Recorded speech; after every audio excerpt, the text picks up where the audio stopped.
Good afternoon, and welcome to the Future of UVEB, Advanced Manufacturing, Trends, Strategies, and Applications, a regular webinar series presented by the State University of New York College of Environmental Science and Forestry, in collaboration with RadTech International North America, the Association for UV and EB Technology.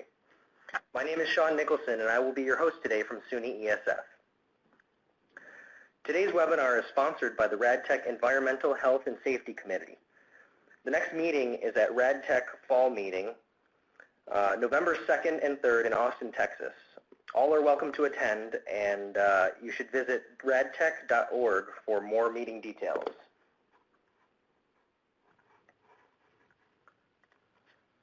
As a reminder, all webinars in this series are archived at esf.edu/outreach/UVEB webinar.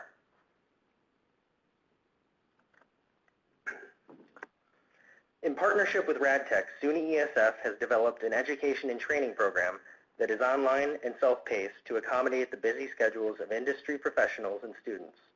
It is taught by industry expert adjunct faculty and can be taken for credit or non-credit.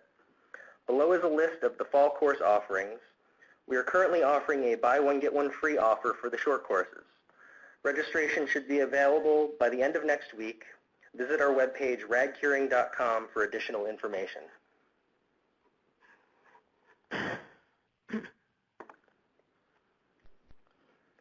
Today's webinar, entitled The New TSCA and Acrylate-Based Products, What to Expect, will be presented by Marrapese.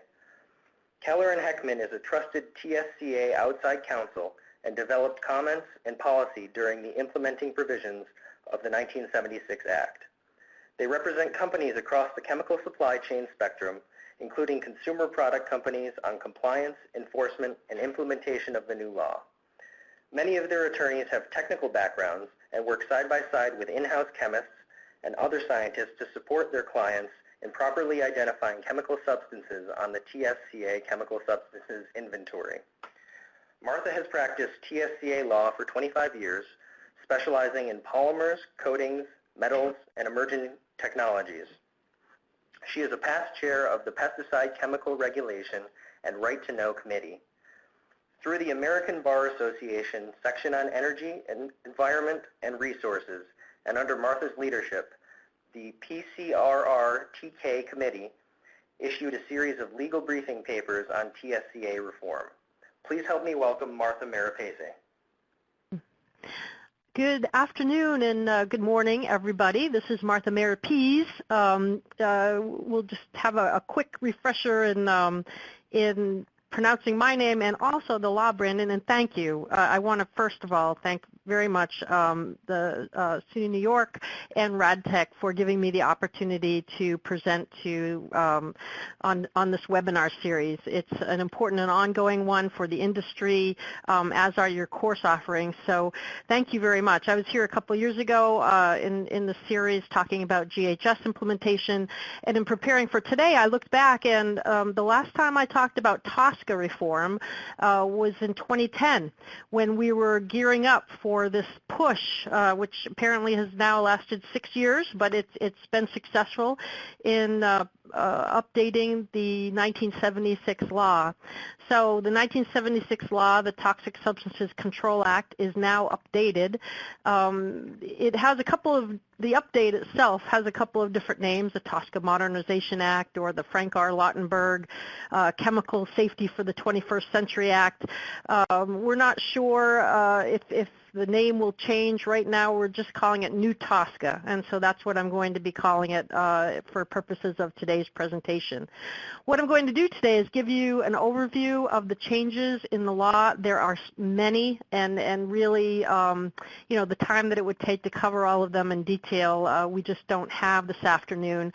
But I will provide more detail where I think it's most relevant to the UVEB industry, and provide a general overview of all of the changes. And then when we get to the question and answer session at the end of this presentation, please don't hesitate to reach out with some questions or comments, particularly if I haven't covered an area of interest to you. So let's get started. Now, Keller and Heckman, as many of you probably know, is general counsel to RadTech International North America. But I like this slide because we have offices, as you can see, in the Asia Pacific region and also in Europe, as well as here in North America. And that sort of mirrors the whole RadTech organization structure as well, with RadTech Europe and RadTech Asia. So along with RadTech, we are present in those regions and available to assist members in those regions. Brandon was already read this slide about my background and again how our firm has been involved with TSCA since the beginning, and also very much involved with the congressional activities that have taken place over the past few years to successfully update the law. One other commercial slide, I guess, before we get going into the substance. We always remind people not to base their regulatory programs on a PowerPoint presentation, okay? So this is to provide information, but not legal advice. Certainly, consult internally and with your attorneys where you are seeking a particular interpretation specific to your situation. But hopefully, the information we will provide you today will help you develop questions that are relevant for your businesses going forward, and hopefully inform some of the questions that you already do have. So let's get started into the substance of the changes. And I have here first a series of overview slides. What changed? What happened? And we think that there have been changes in every major part of the TSCA statute that apply on an everyday basis to companies, with the possible exception of the PCB provisions, if that's an area of the TSCA statute that is relevant to to certain companies.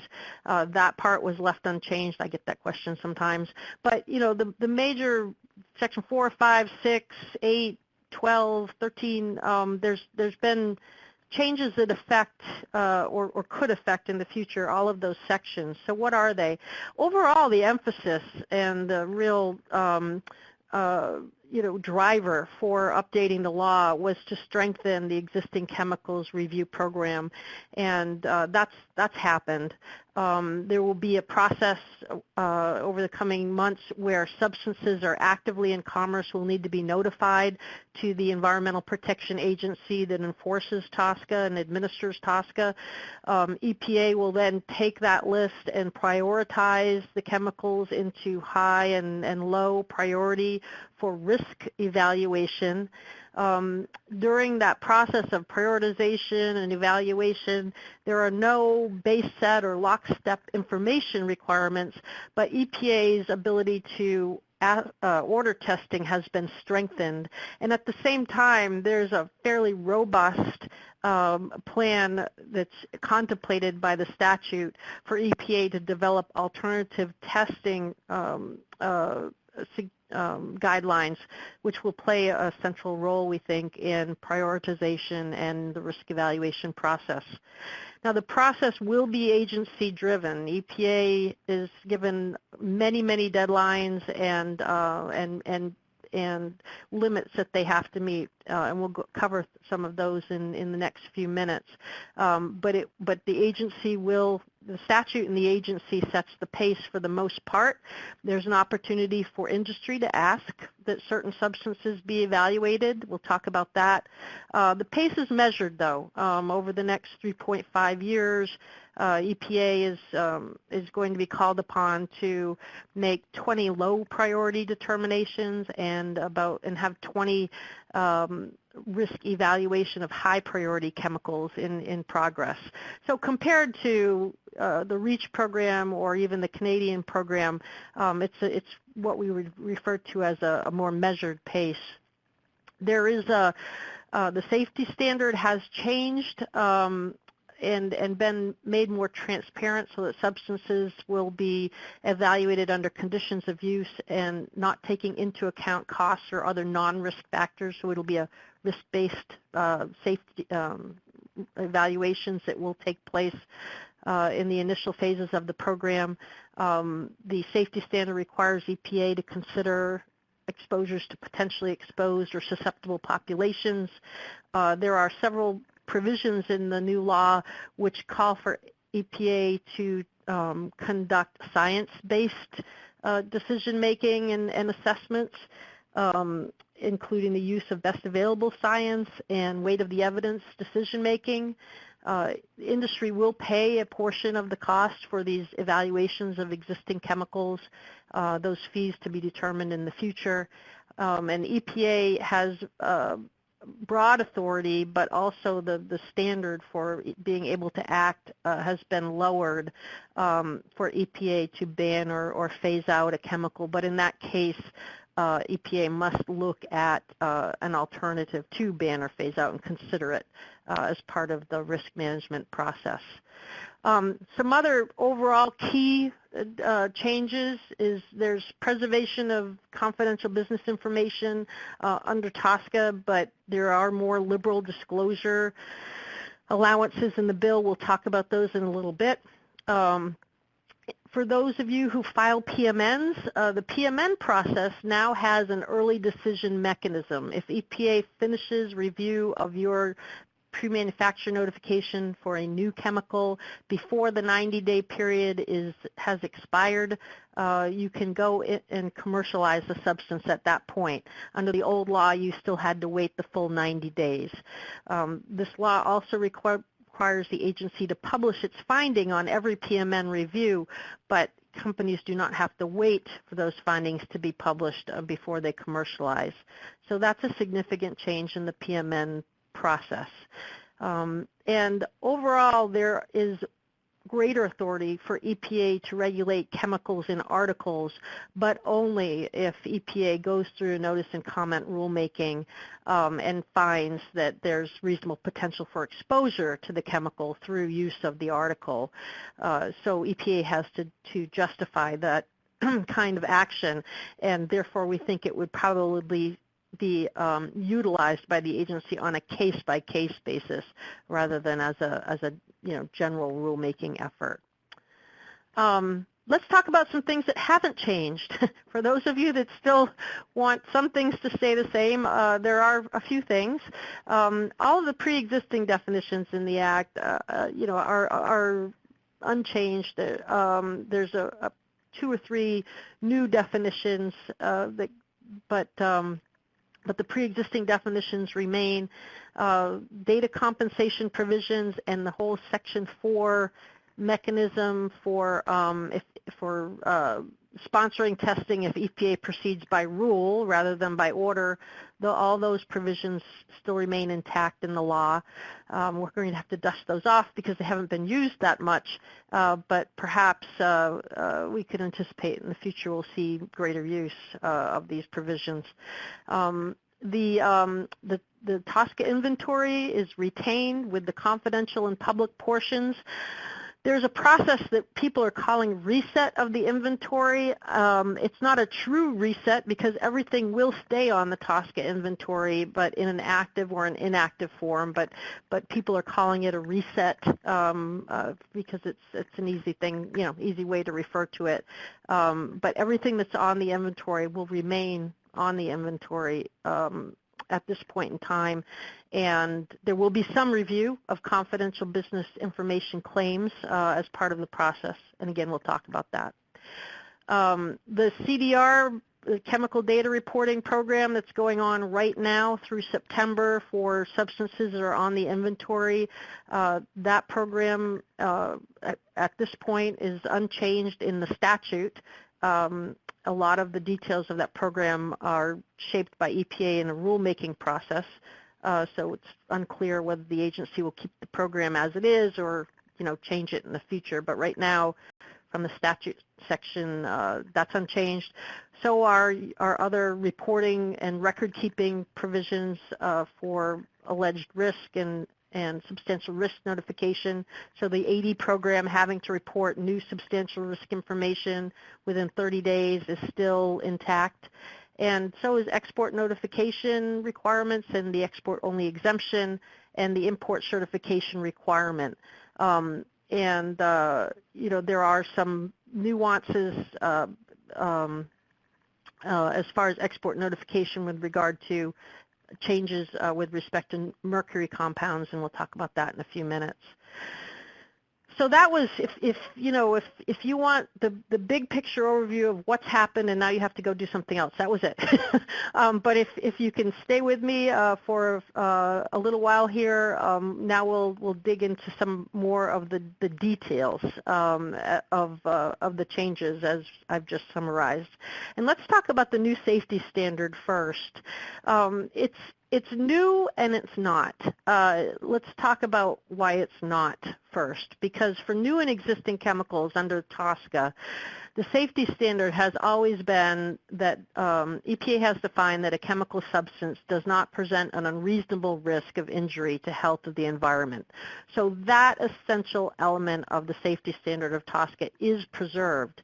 But now, in addition to that, the safety standard provides that EPA has to make this determination that there's no unreasonable risk of injury to health of the environment under the intended conditions of use, taking into account volumes and exposure, considering susceptible populations.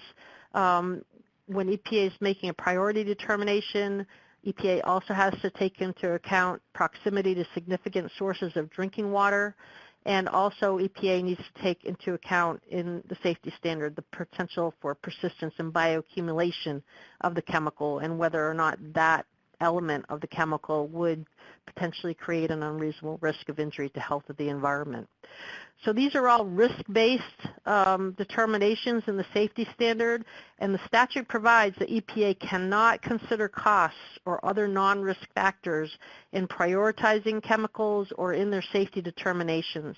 And most importantly, when it gets to the regulation phase for certain chemicals, the least burdensome restriction requirement for risk management of existing chemicals is gone. It has been taken out of the statute. This one provision that was in the old TSCA, again, was one of the main drivers for updating the entire act, because under the old TSCA, EPA had, when it was regulating a chemical, had to an existing chemical, EPA had to pick the least burdensome restriction, and that was a very difficult action for EPA to take, given the potential risk findings that EPA also had to make. So it put EPA in a juxtaposition, the old safety standard, but that difficulty is now gone. And during the risk management phase, EPA can consider other factors that are not risk-based, but only during that risk management phase. We'll talk a little bit more about the existing chemicals program in a moment, but let's just talk a little bit further about the PMN program. Okay, so for PMN, these are pre-manufactured filings that companies make for substances that are not listed on the TSCA inventory or otherwise exempt. You file a PMN. EPA has 90 days to review the PMN, and EPA will now, under the statute, have to make one of three determinations. We call it an A, B, or C determination. And these should be somewhat familiar to you, but there are a couple of changes that we want to point out here. So EPA could find that a substance presents an unreasonable risk, and in that case it would go forward with with a proposal for regulation, either through a significant new use rule or a potential order for testing or the like. EPA can also find that it has insufficient information to permit an evaluation of the safety standard, and in the it can find that it has insufficient information. And the reason why this or is green here is because it used to be an and. Okay, and this is where the standard the bar has been lowered to allow EPA, I guess, greater authority to regulate chemicals, because it used to be, under the old TSCA, EPA would have to find that it has insufficient information and it may present a risk-based issue, or the chemical may present a concern because of exposure considerations. But now, if you are following along with what I'm saying, EPA can make a determination not to approve a PMN just on the basis of insufficient information alone. Okay, and that's the important point here. Now, how will that play out in practice? It would seem that EPA would still have to justify, its regulatory decision on that basis. But EPA doesn't have to say, well, we think there's a risk or we think there's exposure. It can just say we just don't have enough information right now, and we need more. So that's a significant change. And then, we're all hoping, of course, for the C determination, which is the substance is not likely to present an unreasonable risk under the conditions of use, taking into account sensitive populations, et cetera. And then, of course, that kind of a determination will let your PMN clear and allow you to proceed to commercialization. I'm going to speed it up just a little bit here because I essentially covered this. If it presents a concern under the A finding, EPA under the statute has to use its authority to address the risk that's been identified, and then if there's insufficient information, it can also use similar other authority under Section 5 to get more information or restrict, the use of the chemical going forward. And as I said, C, if EPA makes this determination that the substance is meeting the safety standard, even before if that determination is made before the end of the 90 days, you're free to commercialize and file your notice of commencement. And I think it's important to point out, though, that the notice of commencement requirement has not changed either. You still have to file a notice of commencement within 30 days of manufacture to place the substances on the inventory. And there's just a little note at the end of the slide that there is new language in the statute that if workplace issues are proposed to be regulated, EPA often does ask for personal protective equipment requirements and the like, or sets an exposure limit, that EPA is directed to consult with OSHA to the extent practicable.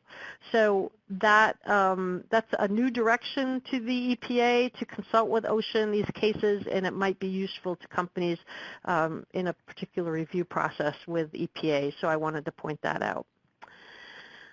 Interestingly enough, the statute provides that if EPA fails to make a determination by the end of the review period, the 90 days, then EPA has to refund the filing fees. And this is somewhat in anticipation of the filing fees going up, and it might be much more substantial investment than the $2,500 that it is today, or $100 for small business.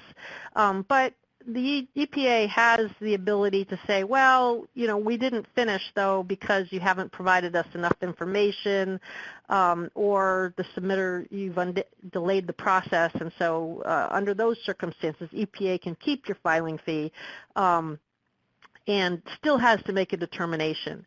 And what happens if that 90-day expires? It's very similar to what happens today. EPA should be calling up the submitter before day 90 and asking for an extension, which is typically voluntarily granted by the submitter. Where it is not, EPA has authority under Section 5C to issue an announcement in the Federal Register extending the review period for an additional 90 days. So those are some changes in the PMN program. Let's go on to existing chemicals. We covered new. Let's go on to the existing chemical program, which I said was a big driver, as you probably already know, for what led to TSCA reform. This slide right here is just to give you a snapshot of what's going to happen in the next 3.5 years. Congress expects this pace to continue beyond 3.5 years, or maybe even increase. This is, the program, the snapshot you see in front of you is anticipated to be the floor, or the way that EPA must get going. I mean, these are deadlines that are in the statute. And so within 6 months, EPA needs to be conducting risk evaluations for 10 chemical substances that are drawn from the current agency existing chemicals program, which we call the TSCA Work Plan. So that's a list of 90 substances that EPA has already prioritized for review, and EPA has to be working on at least 10 of those now. Arguably, you know, the EPA is already doing that. It's working on several work plan chemicals right now. Some of them are groups of chemicals, so if you added even the chemicals up in the group, you know, we think the EPA will certainly meet the 6-month deadline for 10 chemicals. Now, if some of you were able to join the agency's webinar last week, they've indicated that by December of this year, they will issue proposed rules to establish a risk-based screening process for the prioritization to take place of high and low chemicals. They will have to issue some kind of a rule for actually notifying the substances as active or inactive on the inventory during the same period, and also issue a rule on how they will conduct the risk evaluation process. And you know, this is all going to be a lot of work, certainly, but it should make for a more transparent and predictable process than compared to what currently exists for existing chemicals today. The process for the work plan review, you know, it's set out in guidance to some extent, but it's fluid and there are no deadlines, and so there are problems with transparency in the process as it exists today. But hopefully through this overall general rulemaking process, EPA will establish a process that we all you know, can comment on, of course, and also adhere to. Within 2 years, we should see EPA issuing a significant amount of guidance that goes along with all of these programs we've been talking about. Within 3 years, EPA has to propose risk management rules for certain PBT substances that are on the work plan today, but overall, persistent bioaccumulative and toxic substances, PBT substances, are very highly targeted under the statute for regulation. And then within 3.5 years, as I think I mentioned earlier, EPA has to be in the process of working on at least 20 high priority risk evaluations, and they need to have made at least 20 designations in the prioritization process of chemicals that are low priority. So that's the overall framework. And again, how is this all going to play out? What to expect over the next year? Well, again, the first thing EPA has to do is put rules in place for companies to report what substances are active and inactive on the TSCA inventory. The statute requires that manufacturers and importers participate in this process at EPA's discretion. Processors may also be asked to notify. Again, that's not clear whether EPA will involve the processor community at this point or not, but processors would be similar to formulators in the RadTech world, for example. So EPA, there will be a process of within 6 months, everybody has to report active substances on the inventory that they've manufactured within the last 10 years. This should be a pretty substantial exercise, similar probably to the initial inventory reporting in many ways. But until then, the CDR reported substances will comprise the list of active chemicals, and one would expect that the CDR list would be similar, but remember the chemical data reporting rule has a threshold limit. You don't have to report chemicals unless you're manufacturing them in 25,000 pounds or more, lower for regulated substances. So there's and there's certain exemptions to CDR reporting. So the CDR is not a complete list.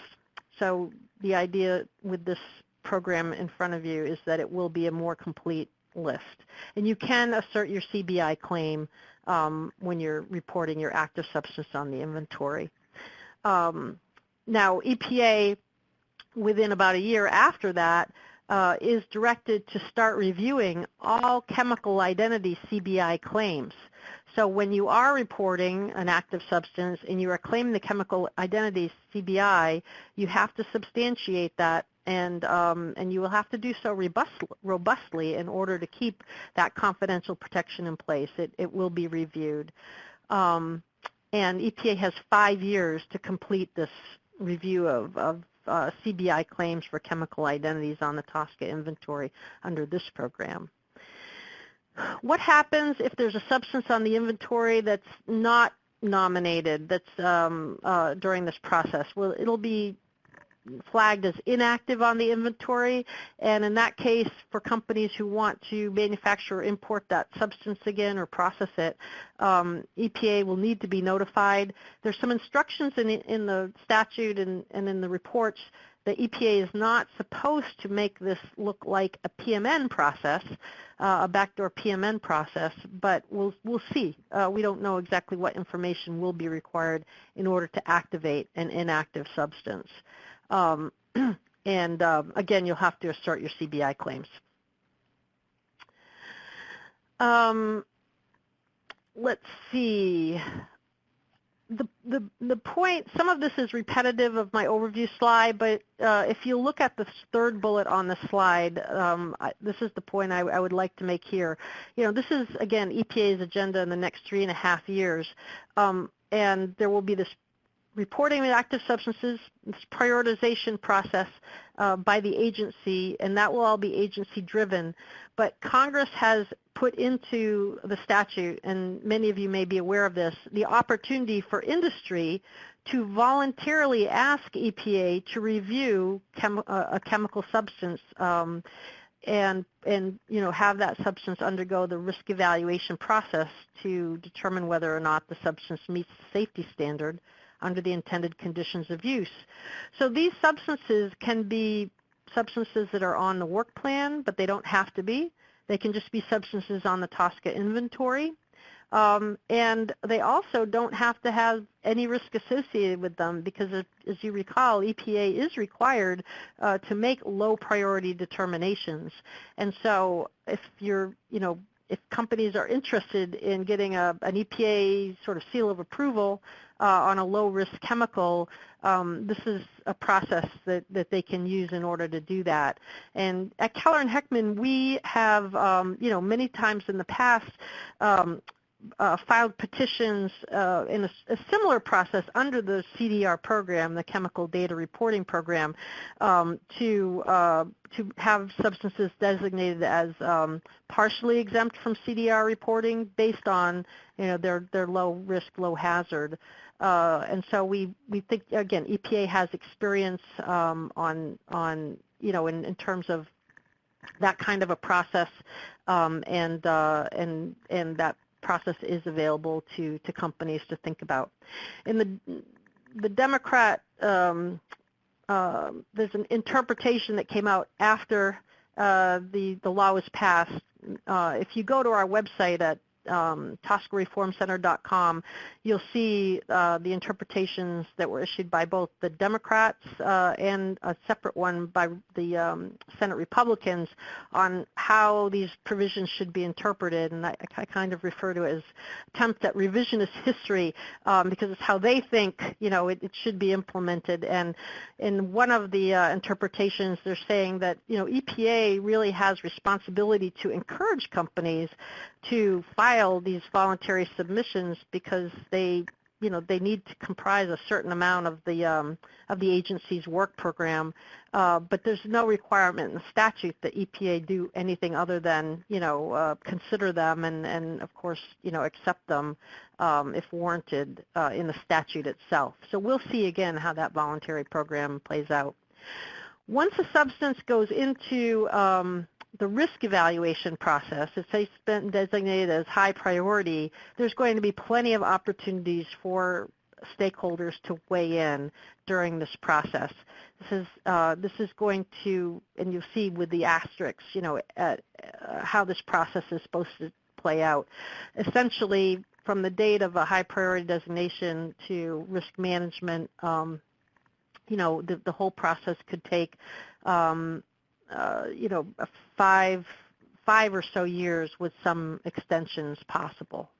In the case of a ban or a phase out here on point 6, EPA can take up to 5 years for that ban or phase out to go into effect. But of course, it's contemplated that those kinds of actions could and would go into effect earlier if the circumstances warranted it. So some, after the end of the risk management process here at the end of the process, certain requirements will go into effect immediately, but EPA also has the ability to phase in certain risk management measures over time, and so that will be negotiated as well. This is a slide on, other than the very detailed process and deadlines that EPA is required to implement now. The statute also sets forth certain priorities for certain chemicals, that certain chemicals be reviewed sooner than others. And so what are those priorities? Certainly the work plan chemicals are recognized by Congress as chemicals the EPA has already put a lot of work into prioritizing.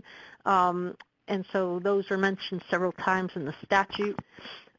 There's also a class of substances that EPA has to take action on sooner if they score high for persistence and bioaccumulation and they are carcinogenic, and they also have high acute and chronic toxicity. Any substance, and these are criteria that EPA has established previously in the work plan process, and we would expect those criteria to be brought forward into the new program.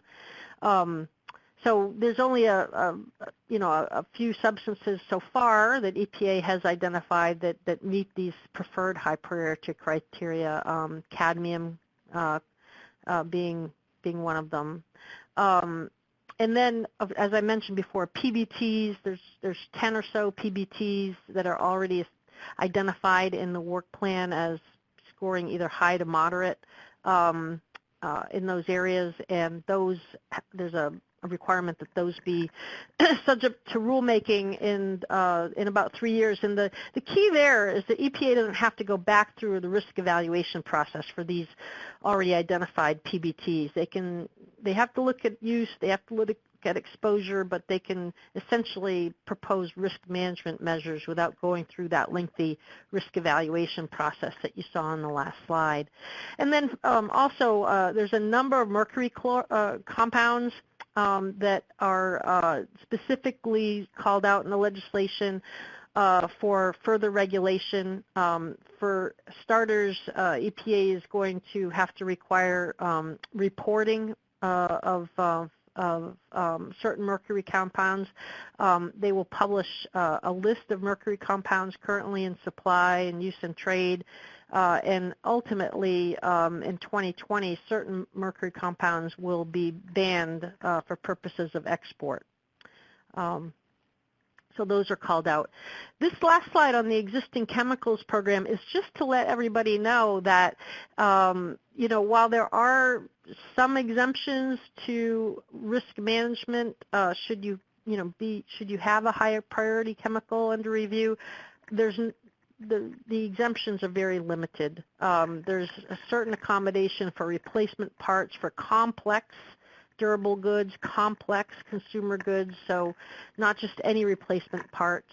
And then EPA can grant conditional exemptions for critical or essential uses if there's going to be disruption to the national economy, or if the chemical presents a substantial benefit compared to alternatives to health, environment, or public safety. But again, the exemptions to a risk management action are the opportunities there are very limited for industry.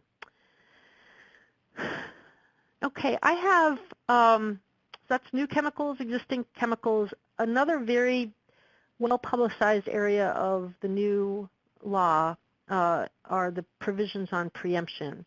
And I have about 6 slides or so on preemption. It's complex. The interplay between federal and state laws we think will be complex. Again, another area that could give rise to litigation. That's one of my impressions that coming out of the legislative process is that while it's hard to argue with putting EPA on schedules and the agency was involved in establishing the schedules in the statute.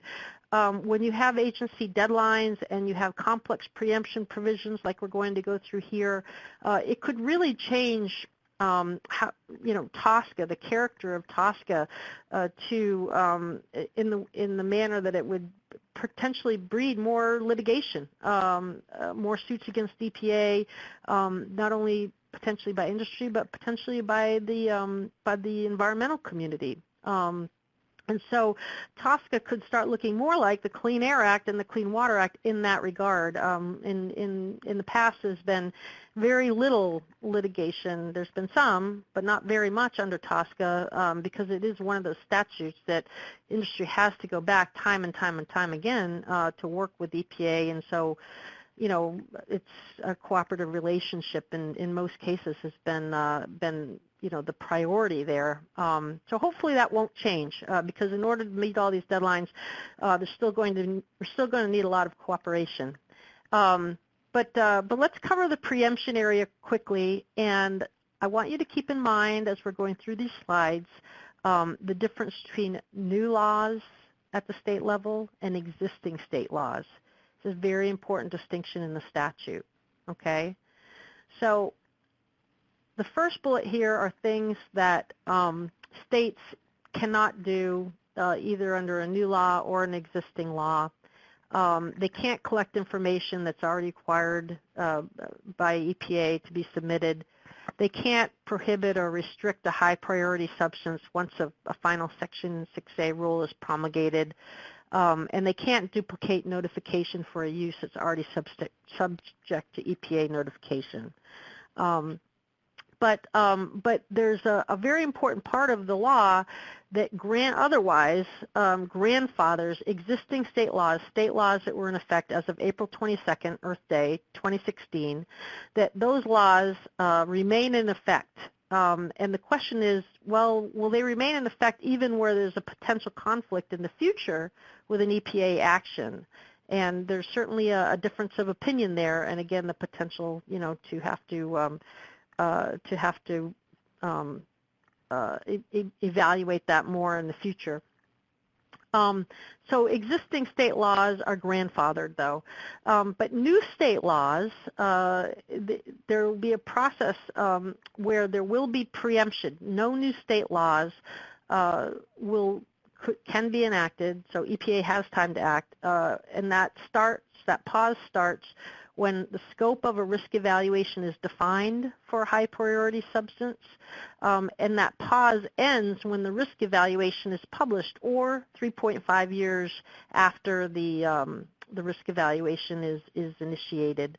And so there will be a pause. Once the risk evaluation is done, or 3.5 years have passed, the pause on preemption is lifted, and states can, at that time, enact new laws to regulate the chemical that's been under EPA review, and until EPA finalizes a risk management rule. Once EPA finalizes a risk management rule, that's when the full preemptive effect of TSCA will take place with regard to new state laws. So you can see that while this preemption, this federal preemption by TSCA can have a powerful effect, it will take time, for that effect to actually, take place. And so there will be plenty of opportunities for the states to act. In fact, indeed, once EPA publishes the scope of a risk evaluation, there is another provision in the Act that gives states, I like to say, one more bite at the apple. After the scope of the risk evaluation, for 18 months, the states can still act before that pause goes into full effect. And it's basically giving states like Washington, Oregon, many others, Maine, California, the ability to look at its process and say, do we want to regulate this chemical, before EPA starts its process. So there is a lot of leeway for states to continue to act in the meantime. New state laws, as I said, once the final EPA risk management action is issued, then new state laws will be preempted in the case of when EPA has made the finding that a high priority chemical meets the safety standard, so doesn't regulate the chemical, then states can't either. And also, if EPA chooses to take a risk management action against the chemical, the states can co-enforce and adopt a similar requirement, but they can't adopt a different one. So that preemptive effect will have good effect, but at still a future point in time when this risk management process is finished. There's other things that states can continue to do. For example, the low priority designation that EPA makes sort of in the beginning of the process that we've talked about. When EPA makes a low priority designation, states can still regulate that substance. Now, the expectation is that there'll be little incentive for the states to do so, but that is an opportunity that's still available. States can adopt laws authorized by other federal laws. They can still impose reporting, monitoring, and other information obligations that are not required by TSCA, and that raises the whole question of labeling and warnings and whether or not EPA requirements under TSCA will supplement or supersede certain state labeling requirements. That's an area we don't have time to flesh out much more today, but it's an issue area now. And also states can enact air, water, hazardous waste, and disposal laws. Again, they just can't take an action that directly conflicts with EPA under TSCA. And as I said, they can co-enforce the rules that will ultimately be adopted by EPA. There's a process, again, during this whole, EPA evaluation of existing chemicals where states can request waivers from EPA in order to enact their whole laws at their level. And this was a big concern in the congressional debate, and you can see how it's manifested itself in these provisions, giving the states opportunities time and again to take a shot at federal preemption. But at the end of the day, making a decision, that yes, at some point there is preemption in this law. So let's quickly talk about some other changes before we turn to how, UVEB substances might fare under these new programs and open it up for questions. I just want to cover again, I know CBI protection is very, very important for industry, and so we do believe that the industry fared very well in the new law on the area of CBI in the following respects. CBI claims can continue to be robustly made, okay, and there will be no required substantiation requirements or a 10-year time limit on CBI claims for the following things that you see in front of you on the slide. Your information on your manufacturing process and volumes and your uses and the percent of your mix, of your constituents in a mixture, marketing and sales information, supplier and customer identities, all things that are very sensitive commercial information. Those still have the full protection of the TSCA CBI protection without substantiation or a time limit. Now, there will be a requirement to substantiate, and when I say substantiate, I mean justify, justify why holding the information confidential is warranted, and you typically would do that by answering a series of questions the EPA presents now. Whether those questions will change in the future remains to be seen, but you will need to substantiate CBI claims for pretty much all other information you want to keep confidential, especially in chemical identity. And as I said, EPA is required by statute to review these CBI claims over time, and there is a process. If EPA questions your CBI claim, there's due process for objecting to the agency's determination and opportunity for hearing and the like. So there's a lot of process under here as well. But chemical identity, again, it can still be claimed confidential without a doubt. In the new law, it just needs to be substantiated and, of course, resubstantiated in the future. Now, what's not protected? And when I say not protected, the presumption is this information should be made public. Will industry still have the opportunity to apply for CBI protection for this information? We do think there will be opportunities, to rebut this presumption. So, for example, in the case of health and safety studies, those are presumed not to be protected, but the statute makes pretty clear that there might be confidential information in those studies which is still eligible for CBI protection, even in that case. EPA can publish or ask for general descriptions of manufacturing, processing, and use, and that information is presumed not to be protected.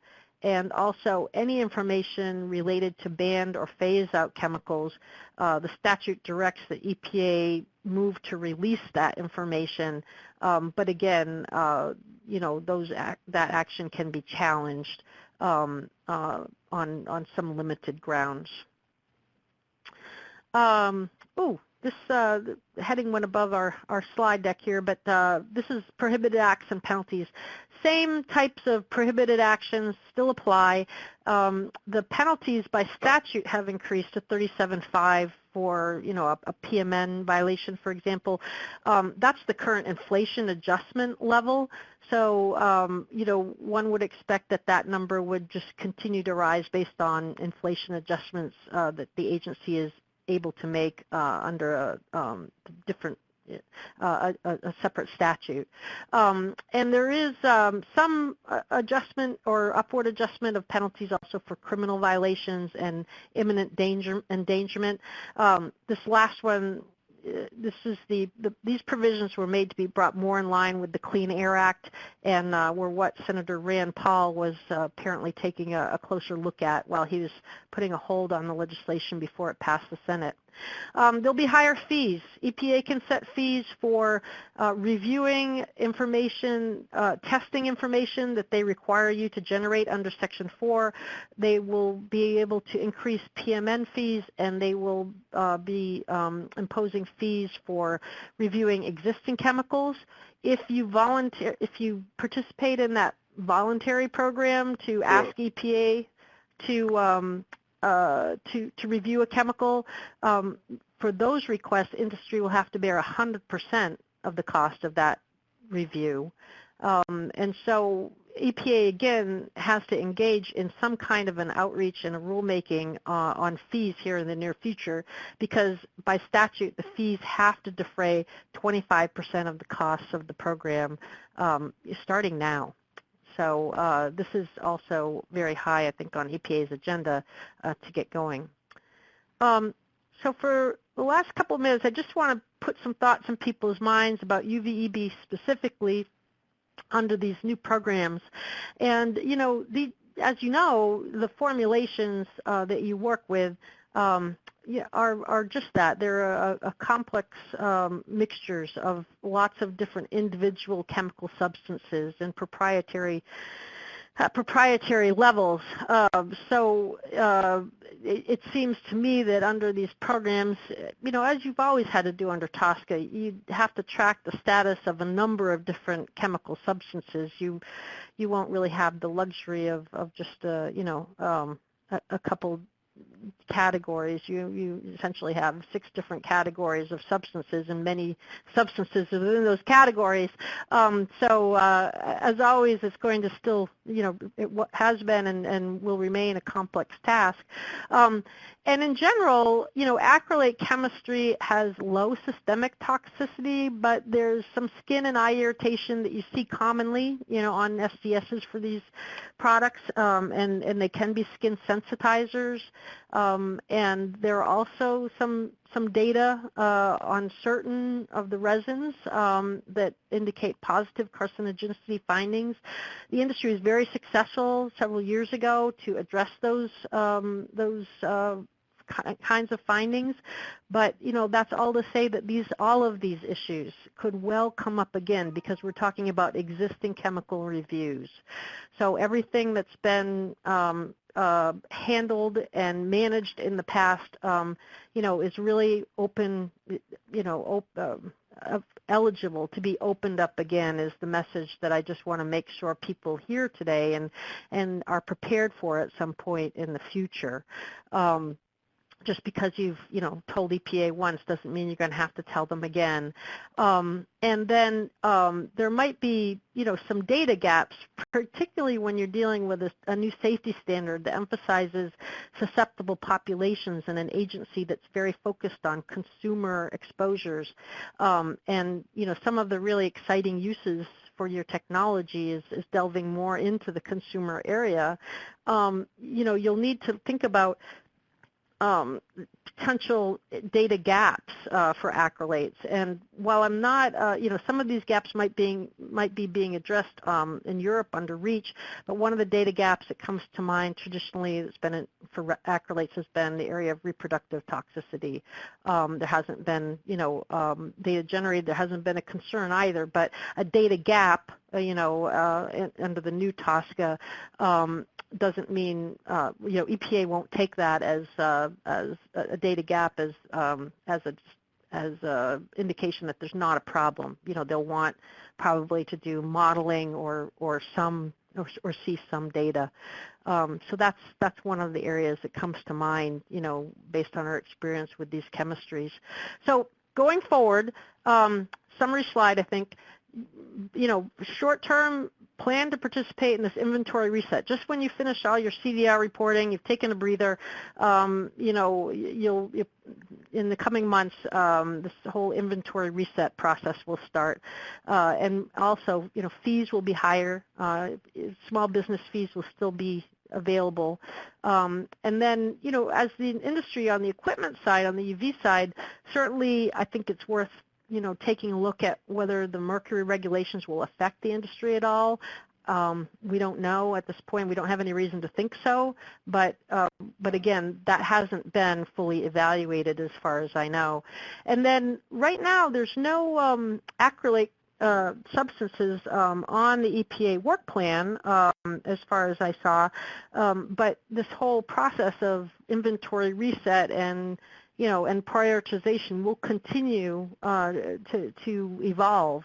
And so while I don't see any short-term work plan or risk evaluation issues on the immediate horizon, for your chemistries, they could still occur, of course, as this process develops.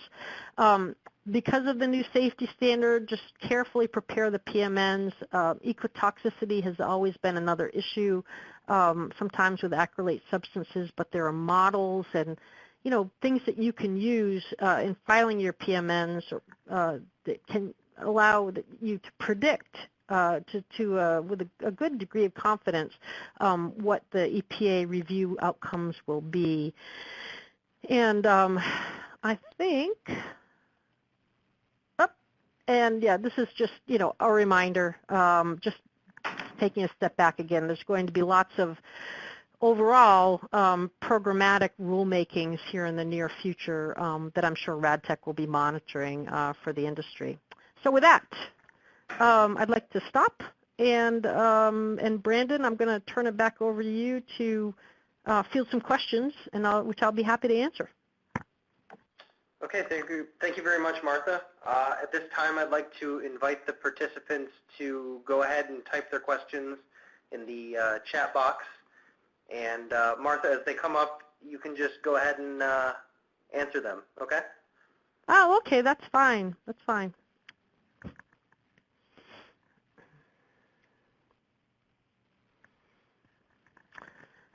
Hello, Mickey Fortune. Good to hear from you. Mickey's the first question, and I don't have to identify everybody, but I know everybody knows Mickey. He's such a big help at RadTech and a big part of RadTech. So Mickey has asked me if there are any specialized considerations for 3D printing materials and resins, and I would have to say yes. I think because of the potential consumer applications of that, really amazing technology, that companies that are putting these formulations into commerce will need to understand, EPA's safety standard, and look at that safety standard for making sure that that's, that it's met with regard to consumers. So where acrylate chemistry might cause, skin, skin exposure, irritation, or sensitization, those products, the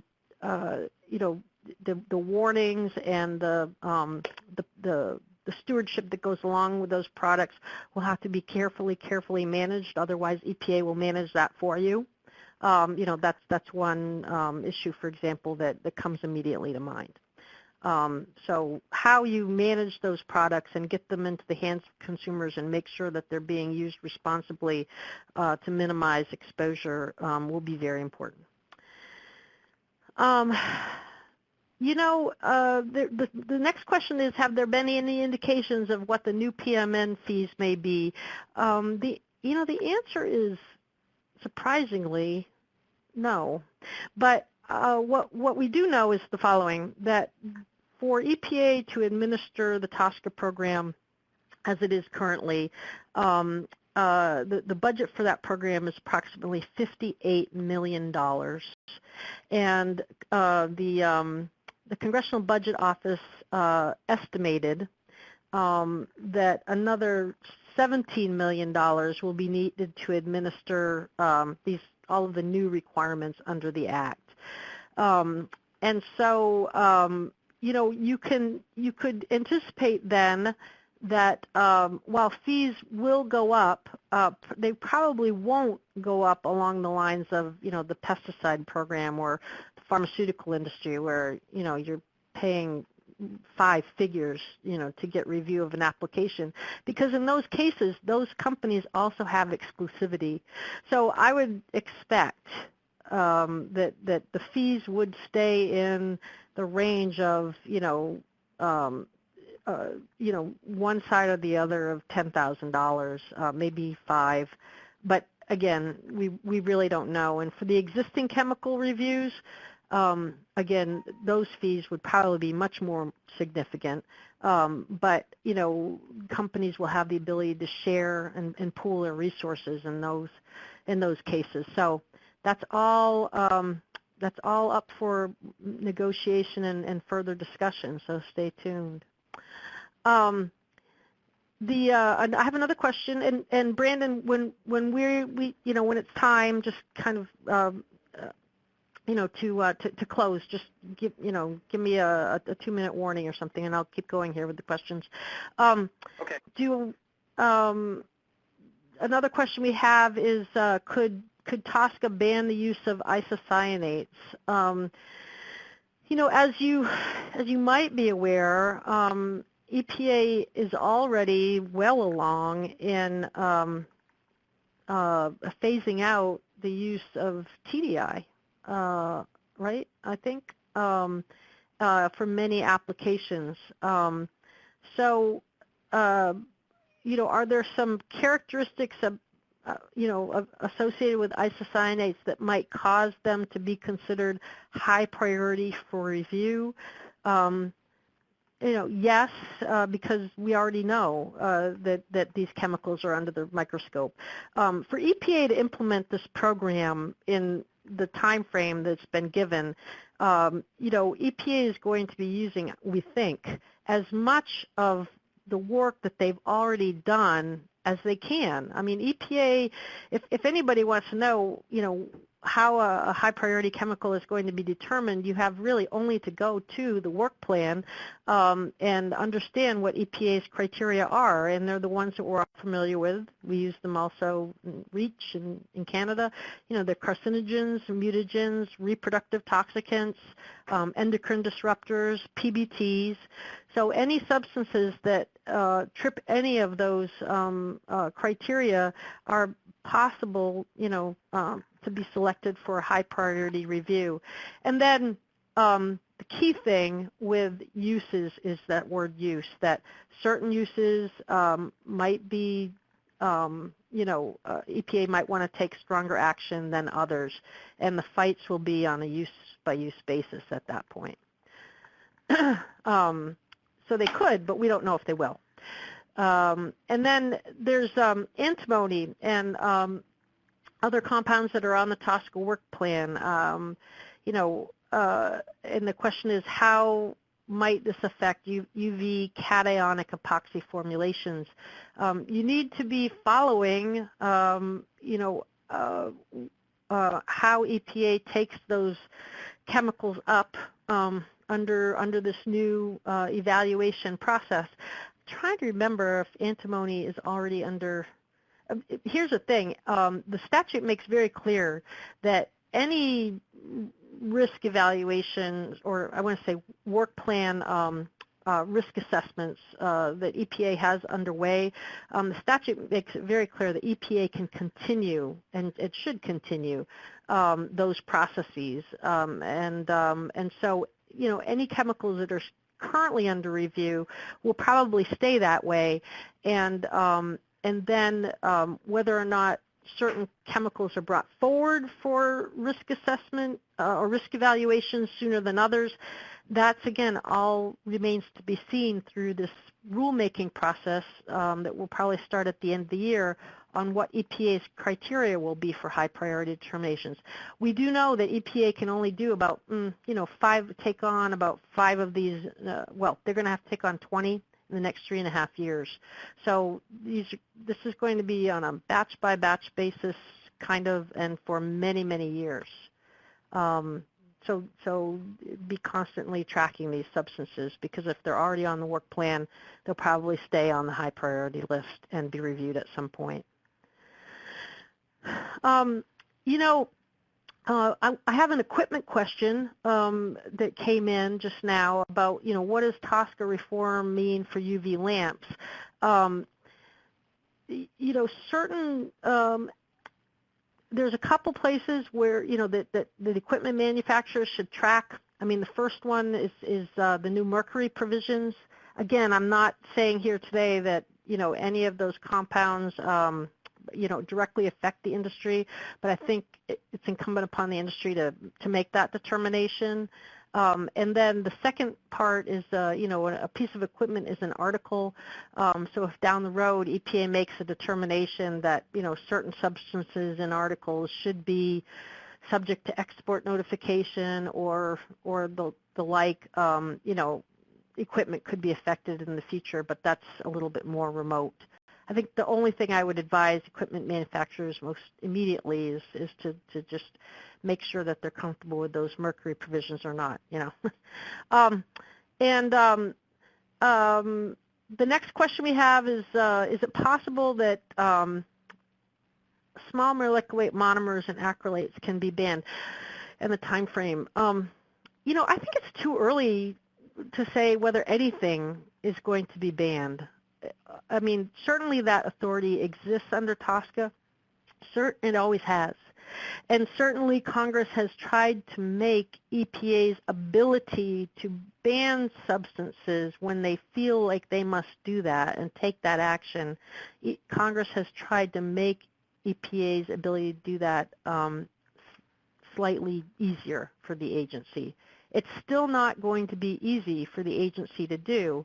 And there's already some discussion, if you read the trade press, about, whether or not EPA will be able to take those kinds of actions, more quickly than it ever was able to.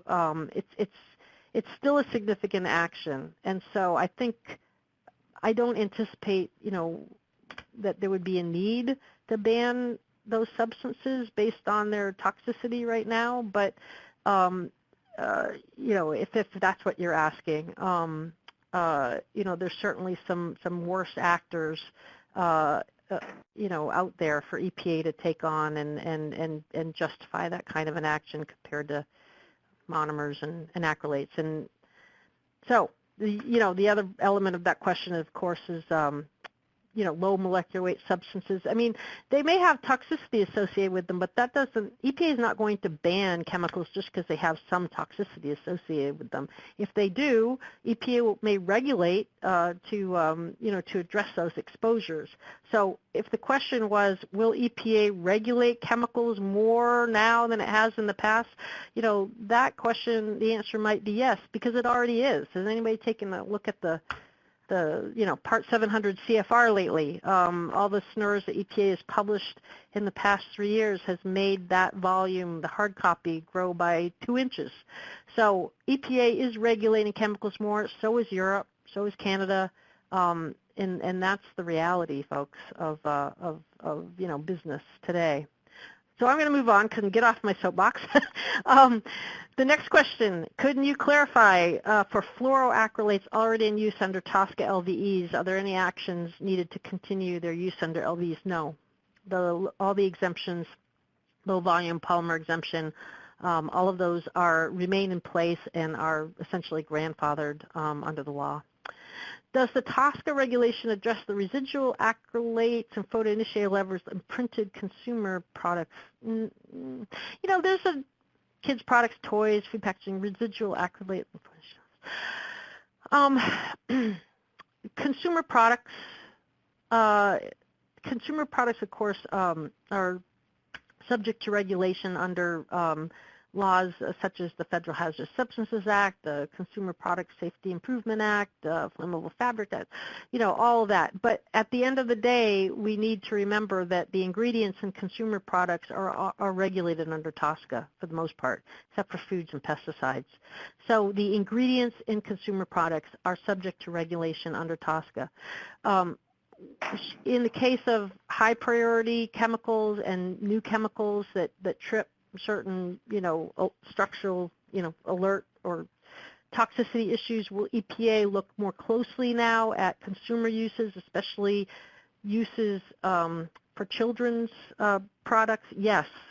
And so those kinds of uses will be more under the microscope going forward. So TSCA has always, addressed those kinds of issues, and EPA could look at the use of these substances in consumer products and determine whether the safety standards met in that case or not. But always keep in mind, with what I'm saying, that this statute is very strongly grounded in science-based risk assessment. So, risk assessment is a function of hazard and exposure. And these will be risk evaluations. They will be full-blown risk assessments, not just hazard identifications. And so, all of this, the answers to many of these questions will have to undergo the whole risk evaluation assessment process in order to play out. Let's see. Any update from EPA regarding PMNs that were currently under review? Oh. Sorry, I didn't mention that. I should have. Okay, here's what happened. As of June 22nd, when the President signed the new law into effect, maybe, I don't know, maybe an hour later, so they already knew they were going to do this, obviously. EPA announced that any pending pre-manufacturer notification that it had, in front of it, they were going to reset the clock, the 90-day review clock, back to day one. So the new day one for all pending PMNs and similar filings it was June 22nd. Now, EPA has told companies that they will do their best to still meet the old 90-day deadline, but EPA felt that it needed to interpret TSCA that way, I believe, because of the new safety standard. That it felt like it had to put, and also level playing field. So regardless if you were in there and it was day 60 or it was day 6, you got put back to day 1. But I think they felt like they had to put everybody on, on a level playing field and just have the time to look at whether or not, under the new safety standard, they've met all their obligations under the Act. And in many cases, they believe that their reviews are robust enough so that, they'll be able to make that determination. So EPA, let's see, last week, they announced it right away on the 22nd. They've been calling up PMN submitters individually and kind of reading them a script that says what I've just stated. And they also, in their webinar last week, indicated that that's indeed the case. So what about the ones, though, and this is sort of the second part of the question and probably the more critical part. What about PMNs that the 90-day period ended, I guess, but maybe EPA asked and was given an extension because they were going to issue a SNR. And so in that case, again, I expect the process would continue as it always has. EPA will go ahead and issue that SNR and, work with the PMN submitter to extend the review process as needed to get that done. I don't think that's changed. I think, that's open to question in any particular case, certainly. But I would expect those processes to just continue. They're not, and as I said, EPA can only extend the PMN, other than what it's just done with resetting the PMN review process for the pending submissions, but where they've made a decision through the PMN process to regulate, they need to still work with the submitter to continue the PMN review period during that time. Is there any cooperation with ECHA, which is the European Chemical Agency, is the next question.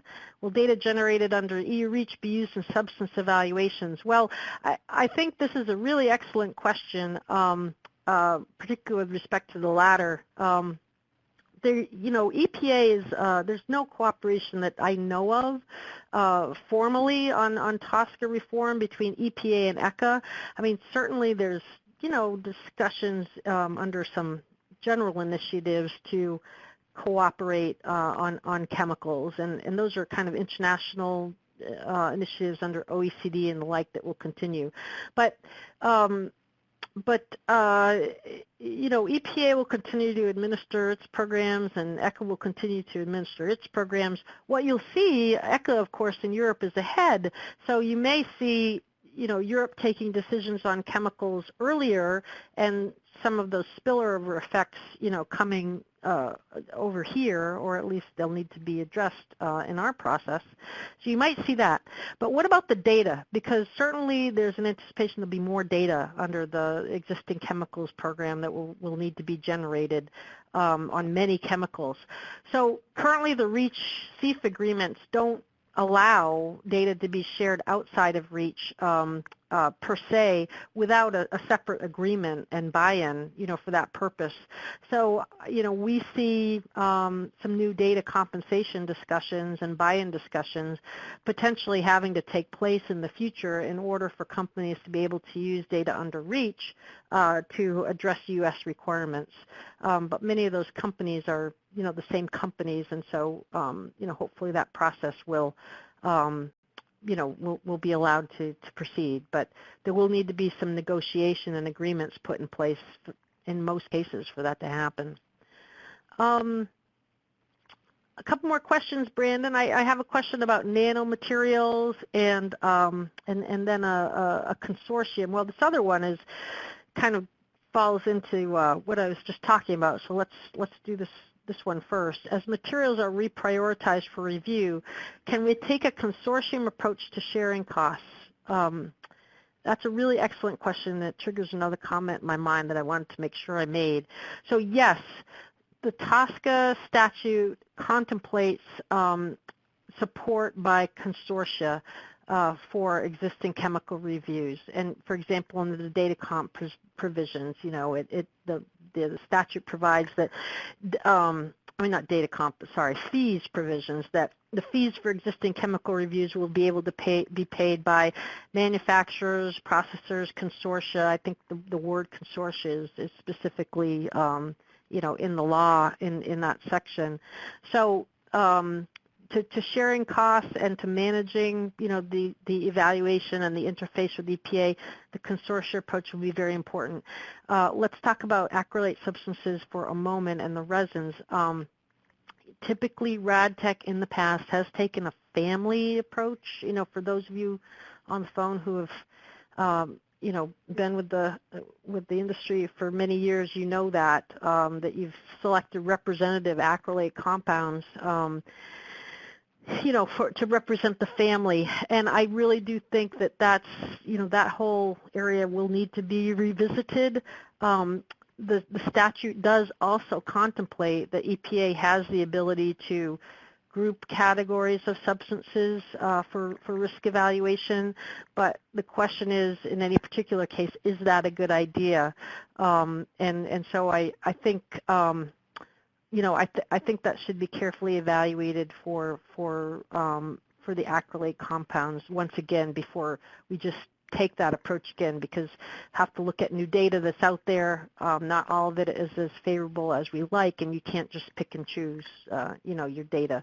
And so the question for that, this industry will be, should you just, approach each acrylate on its own merits, or should you try to group them? So we'll, I hope to participate in some of those discussions with you. The other material here, the other question here is on nanomaterials. And EPA, as some of you probably know, has had a pending rulemaking to require reporting for nanomaterials. And the agency has been finalizing that reporting rule. And, on its agenda, it plans to have that the final rule to OMB for review sometime this summer, and they would like to issue the final rule for requiring reporting both one time and on an ongoing basis. They want to issue that final rule this fall.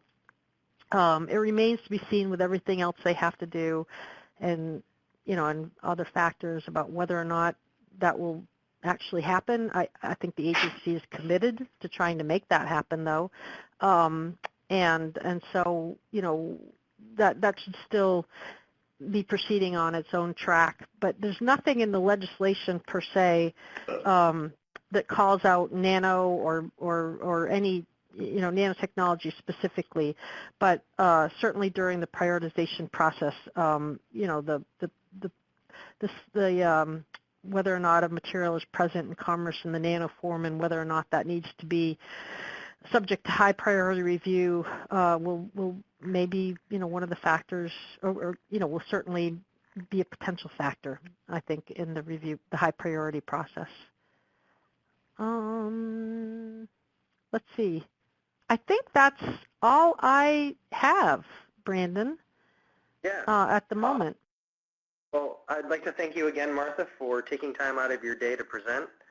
I'd also like to thank RadTech for their continued support in organizing this webinar series. If anyone has any other questions, can they contact you, Martha? Yeah, please do. And thank you, everybody, for really the great questions and for your attention. I hope this has been helpful today.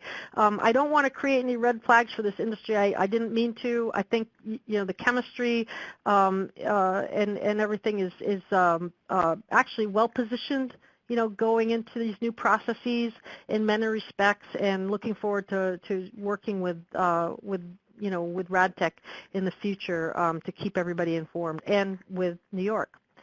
So thank you, Brandon.